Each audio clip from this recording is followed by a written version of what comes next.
In association with NASSCOM, Andhra Pradesh and Telangana, My Startup TV brings the TechNext show. Join us on the 1st and 15th of every month for inspiring stories, news and views. Each episode will feature a young, innovative and dynamic company. TechNext show will be broadcasted on NASSCOM Hyderabad's YouTube channel. You can watch the program live on our Android app and across social media, or you can simply log on to www.mystartuptv.in.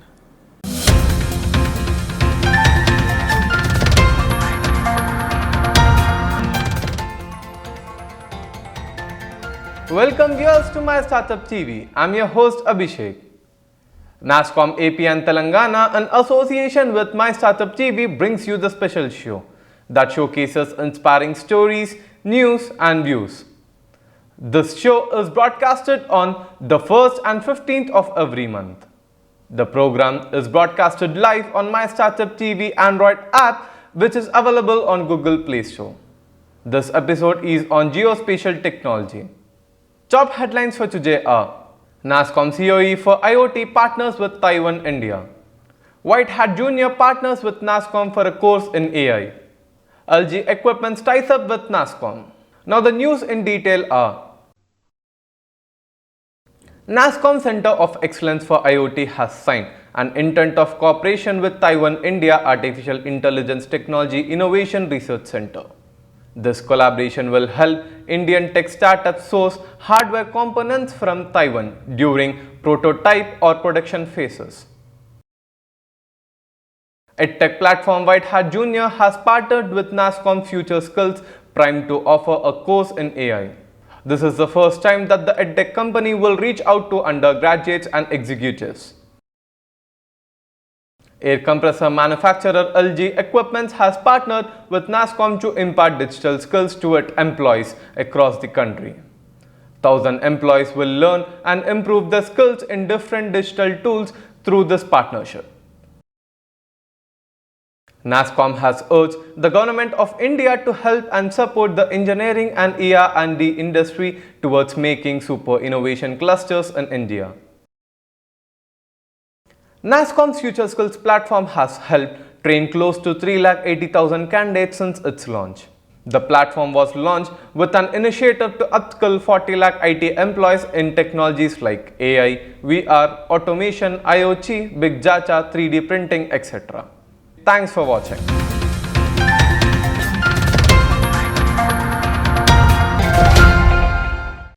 Coming up next on the TechNext show, we have a feature.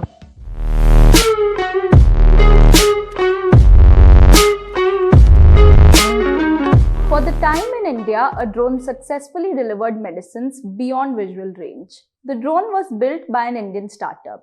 It delivered medicines from Vikarabad to government healthcare facility, which was 3 kilometers apart. So the technology that helps drones reach a destination is known as Geospatial Technology. This is the same technology that assists self-driving electric vehicles and GPS-enabled tracking devices. Welcome viewers to My Startup TV. I am your host Aishwarya. I'm back with another episode of What's the Trend?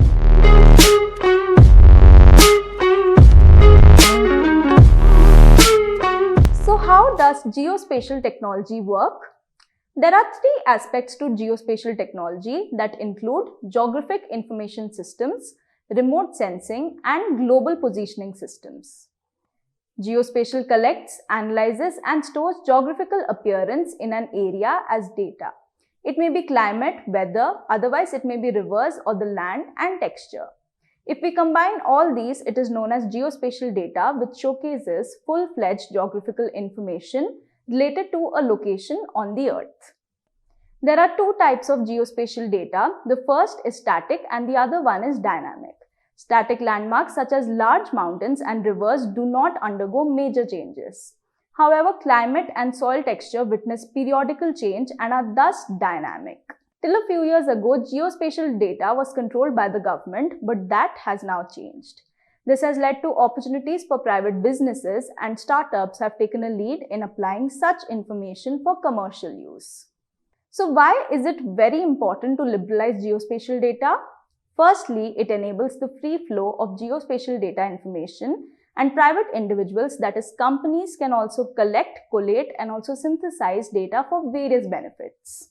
It can be used in agriculture development, infrastructure development, economic enterprises, social engineering, waste management, city landscape management, as it is used to develop cities properly.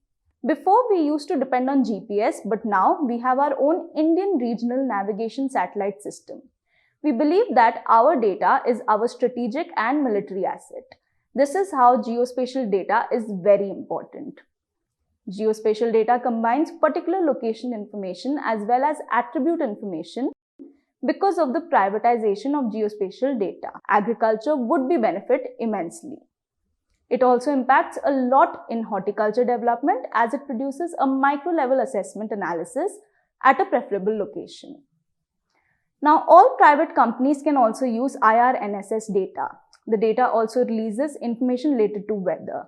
Lastly, it is also helping telemedicine sector in various ways. So now the final question that comes to our minds is, where does India stand in terms of geospatial technology? India is the hub for raw materials in terms of anything to do with geospatial technology. The raw material mainly comprises satellite imagery, whether it comes from satellites or drones. We cannot ignore the growth that ISRO has made in the past 4 to 5 years. We have two of the biggest satellite delivery vehicles, the PSLV and the GSLV. So we can say that India has been playing a tremendous role in launching smaller satellites that capture need-specific satellite images. Also, the government has made space and satellite one of its key areas for investment alongside Startup India and DRDO. So there is a huge scope for startups to grow in the geospatial sector and entrepreneurs building knowledge around it. That's all for today. Thanks for watching.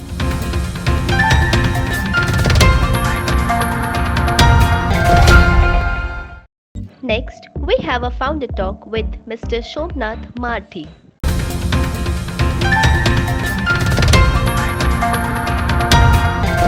Welcome viewers to another episode of TechNext Show. I'm your host Major Sunil Shetty.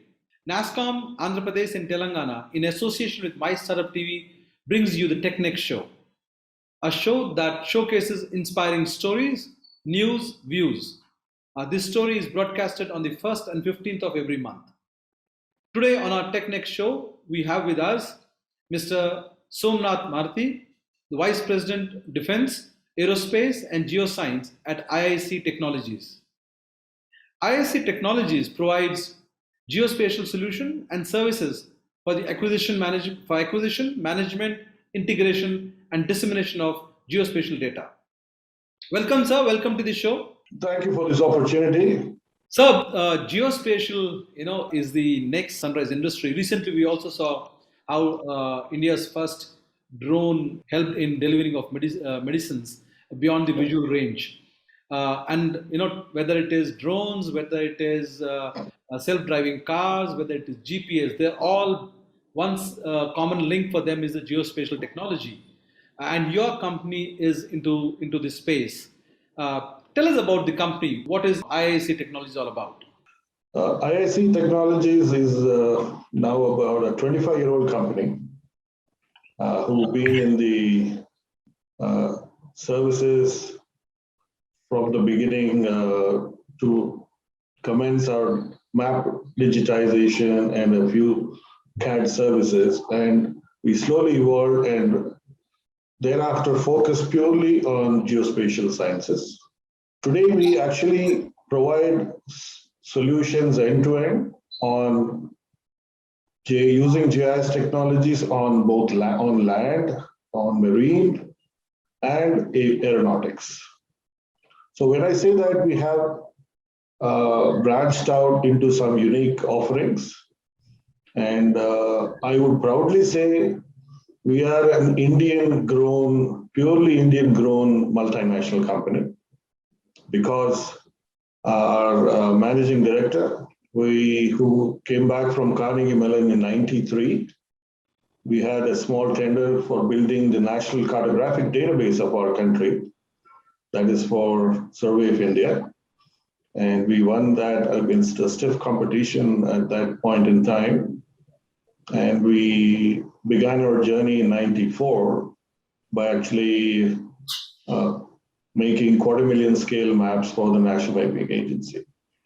The second break we got was from our own Indian Navy in actually having to convert our portfolio of nautical charts into an electronic navigational chart database for India.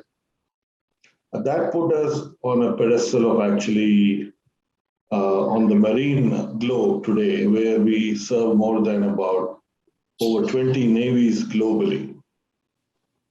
So we started moving up the value chain, and we thought we should have a niche in what we are doing. And today we are known globally for our marine charting and related services. So as a company, which started, when the modern technology or even the mindset to allow a private sector into something which was seen as sensitive, was there. What kind of challenges did you face when you started off? As you must have realized in today's environment where we are in the current state, the map policy has been liberalized, where we have been out of the shackles of colonial era. The policies which were laid out during the British regime have still been continuing more or less till it was completely liberalized on 15th of February by our Prime Minister. Till then, for us to generate a product or acquire a data or make anything related to a spatial context, we have to go through a lot of permissions, sanctions, clearances, etc., for providing that particular service. So, with the evolution of technology and in the current age where we have 5G, immersive technologies, and so on and so forth, I think geospatial technology today, as you have said rightly, is a huge sunrise industry which would, serve our nation and also the globe in a huge way, because it is an underlying technology for every aspect of life. It's an all-encompassing technology. It has been set aside as a supporting technology, I would say, till today. But I think it's going to come to a mainstream offering where anything and everything, right from finance, banking, to any other services, would have a geospatial link or a context around it. That brings me to the next question. It's very good to talk about drones. It's very good to talk about self-driving cars, which are probably will take a couple of decades more before we get to see here. Yeah. And GPS. Okay, GPS become quite popular with logistic companies. As a company, as IIC, where are the areas do you use this, or tell us about the industries or areas that you work in which directly impact or help the common man?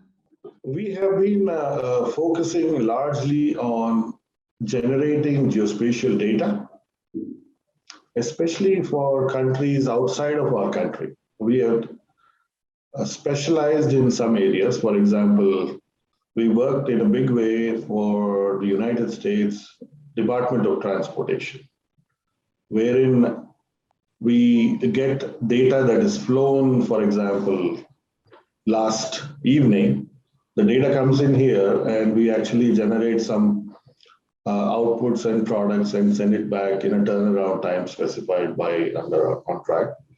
So from there on, we have started to actually, learn the trade, and at the same time realized that these technologies are very much in direct use for our country.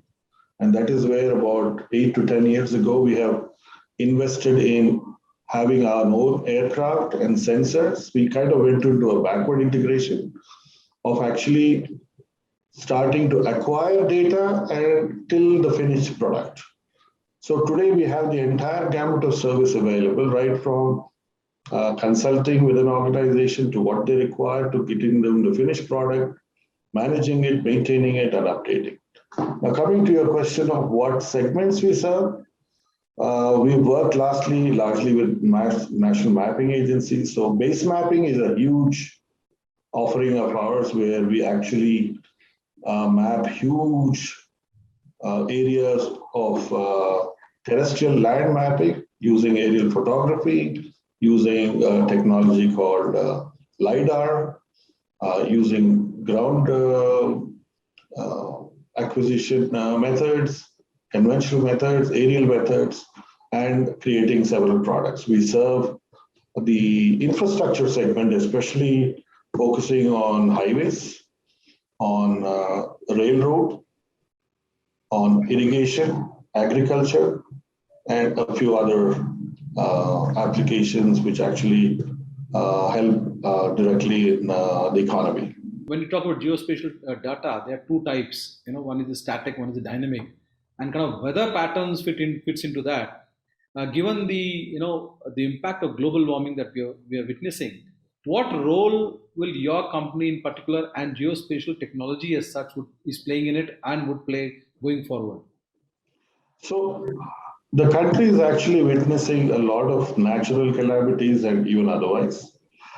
So having several forms of data in a, let's call, for lack of better words, this data as geographical information. Now that is kind of made in such a manner where we are able to actually witness our past, forecast our future, understand the present, and actually make suitable geographic information that is readily available with layers of weather and other information coming from different sensors integrated in a particular way for us to be able to make the right short-time, mid-term, long-term predictions for helping us to avoid crisis, support the disaster measures and the policies laid out by our country. And such things are being now deployed, and such solutions are now coming to the fore now in our country. As a geospatial technology, where do you see this going in next coming decade as a technology? And do you see more and more companies, especially startups, playing a role in it?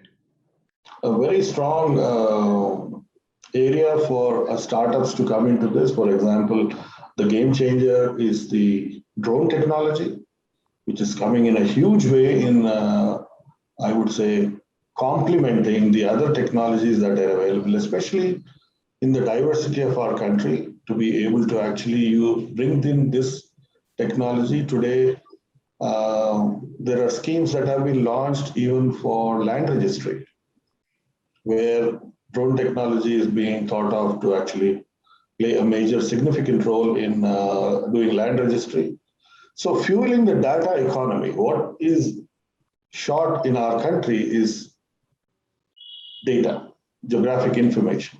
Even today, we don't have a high resolution or a large scale map of the entire country. We probably have on a 25,000 scale. What we really need to have is at least something like a 5 to 10,000 scale at the minimum. Now that itself is a huge opportunity. But thanks to the new policies, I think there are major flagship programs being conceived. And I think there is a strong role for startups and a strong role for technology to bring in, AI, ML, and all these technologies to the fore in implementing these solutions. As startups, what kind of support they can get from you?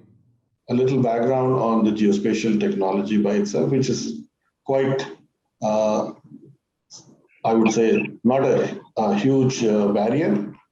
And I think there are many innovations that are coming to the fore from other technologies for them to be able to understand the aspect of geographic information for them to come in. And for example, any location-based service they are able to actually supply chain. Amazon today, as you brought out earlier, delivering of medicines, for example. So this, with their specialization being able to fly a drone with a particular payload, the underlying technology for me to provide them the right geographic information, tagged rightly with all the right attribute data and other ancillary information for them to make a successful delivery. In all these areas, I think startups have already begun to play a major,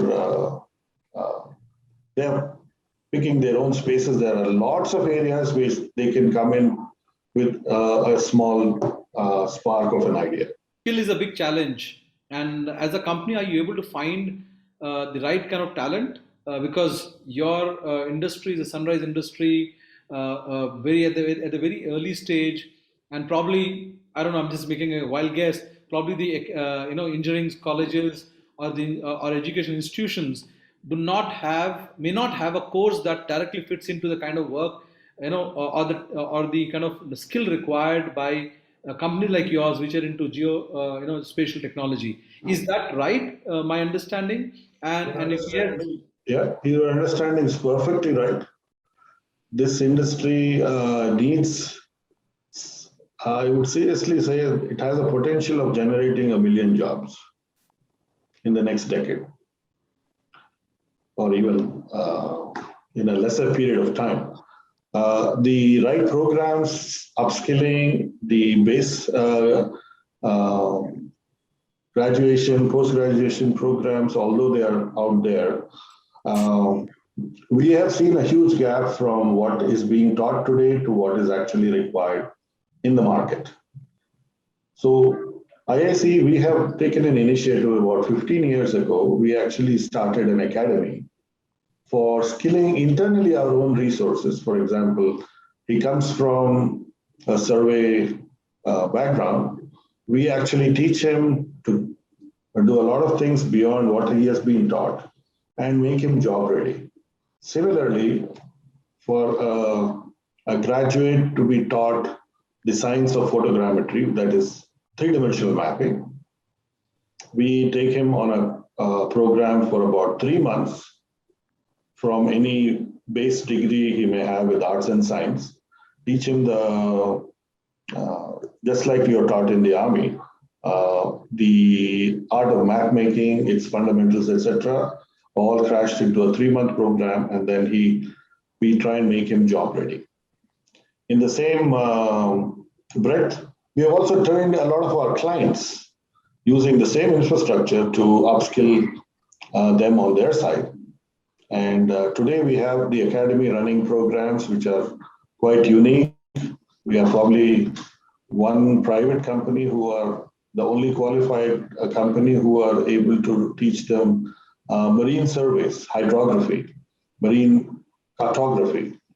So all these kind of skills that are required, yes, there needs to be a lot of upskilling that is required. But there is, I think, an equal spread of available institutions and new academic programs that are being set up by several institutions who have, thought GIS as a huge opportunity, and it's happening as we speak. that's good to hear. So finally, My Startup TV, the channel for startups and SMEs like yours. What are your thoughts? We carry your stories. We showcase a company like yours. What are your thoughts about a channel?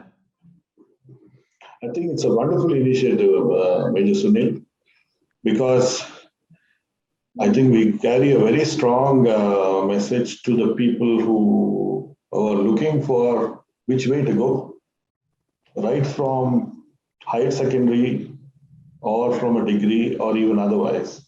With what is there today, there is so much of confusion prevailing in the minds of the young students on which way to nurture their career. And I think when you bring in different sectors and introduce them to the potential of each of those sectors, what they can offer, I think it's a huge platform for these young students and even decision makers too, for them to do the right things at the right time. And I think it's a wonderful initiative. Thank you, sir. Thank you for joining us, and we hope to see you again on some of our panel talks.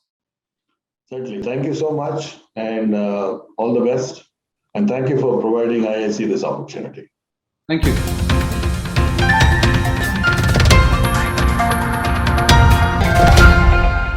Next, on the TechNext show, we have a report.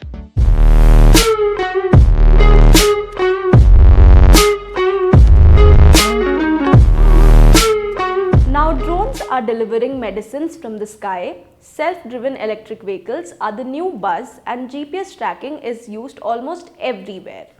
And the technology behind all this is geospatial technology. Welcome viewers to My Startup TV. I am your host Aishwarya. I'm back with another episode of What's the Trend?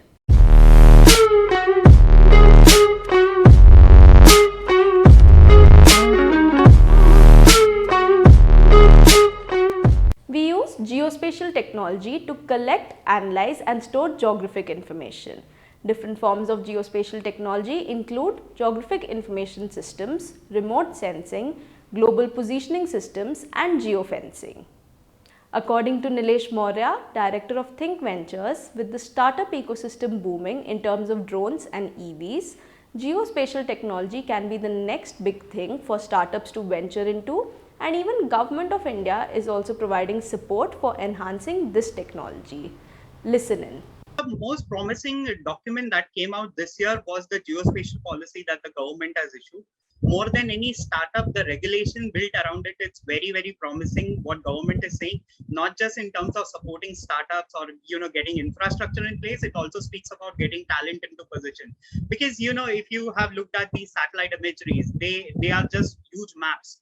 And what do you do with those? Not many of us are accustomed to reading maps like that way. So, it's not just the infrastructure that comes around maps or something that the drone clicks from the top. It's more about, how do you read those information? How do you pull out that information to more meaningful use is something that is more necessary and more important as of now, since it's a sunrise sector. And yes, in my last, you can say 3-4 years of the startup experience, although my experience is almost over a decade old, but last 3-4 years I've seen tremendous growth in people doing location technology, doing geospatial, doing drones, and it's just the kind of growth that we have seen is phenomenal. And yes, of course there are challenges, but yes, the initial if I call them, the roots are coming out right. This technology is going to be the crux for all kinds of sectors. Nilesh says that geospatial is somewhat like what data is today. Listen in. Geospatial is something like what data is today. It's going to be used everywhere. We've seen its application being used into restaurant industry. We've seen its application being used in retail industry. People want to know where the footfall is larger. Then now when we speak about the whole pandemic game, bringing logistics into picture, the drone technologies, you have to explain these machines, where do they drop it? It's not like your normal courier guy that you can explain him aage se right le lena kind of a thing. It's more about, feeding these machines with information which is very, very critical, very, very last mile. And globally also, people like, companies like Walmart have been struggling with the last mile, what do you call the last mile delivery. That's one space where geospatial can just turn things on the table. So yes, and we've seen analysis around real estate building up.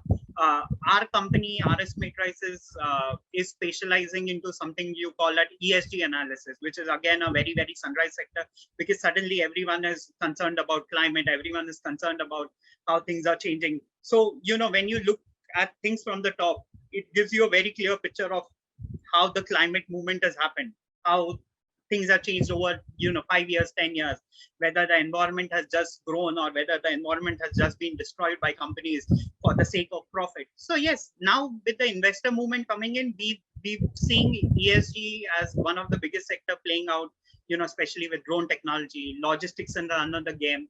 And then you have all the decisions that are coming out of retail space or anything that requires real estate kind of investment. It's very clear from the top what's going to happen. India is also stepping up in the race towards adapting geospatial technology like GIS, GPS, and remote sensing in all industries and sectors. Startups are emerging in this segment, and there is still space for a lot of idea and innovation in the same.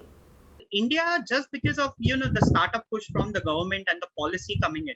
See, the base, the raw material for this whole geospatial is the satellite imagery that comes out of, whether it comes out of drone, whether it comes out from the satellite on the top. And if you see the growth ISRO has made over last 3-4 years, we have two of the biggest satellite delivery vehicles, which is the PSLV and the GSLV, to launch it. And India has been playing a tremendous role in launching these smaller satellites, which capture image very specific to their need and send it back to the ground. So with India being the hub of the raw material, I'm sure there is a tremendous scope for our startup, and government itself has made, space and satellite as one of its critical areas for investment, even with Startup India, whether it's with DRDO. Everyone is so gung-ho about the whole thing. I feel India, if not in top 5, should be in top 10 in years to come, with the kind of growth that we are seeing and entrepreneurs building knowledge around it. Geospatial is the game that is very new in the ecosystem and still has a lot of scope and potential to grow. So startups and budding entrepreneurs should look to tap into this untouched and flexible sector, which is definitely going to become a part of day-to-day functioning in the near future. That's all for today. Thanks for watching.